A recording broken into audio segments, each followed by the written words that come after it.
संभाव्य पूर परिस्थितीच्या पार्श्वभूमीवर इचलकरंजी महानगरपालिकेने नागरिक, सामाजिक संस्था, स्वयंसेवी संघटना, बँका, पतसंस्था, उद्योजक आणि विविध घटकांना पूरग्रस्तांच्या मदतीसाठी पुढे येण्याचे आवाहन केले आहे.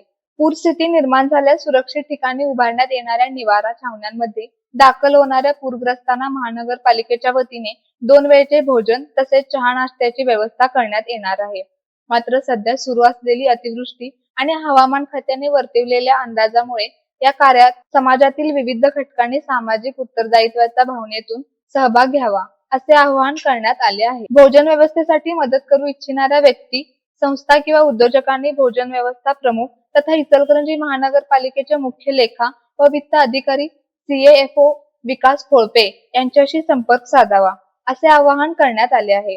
तसेच वाढदिवस, लग्नाचा वाढदिवस, नोकरीतील पदोन्नती, सेवानिवृत्ती किंवा इतर कोणताही आनंदाचा क्षण पूरग्रस्तांना अन्नदान करून साजरा करण्याची संकल्पनाही महानगरपालिकेने मांडली आहे. यासाठी इच्छुकांनी पूर्वनियोजन करून संपर्क साधण्याचे आवाहन विकास कोळपे यांनी केले आहे.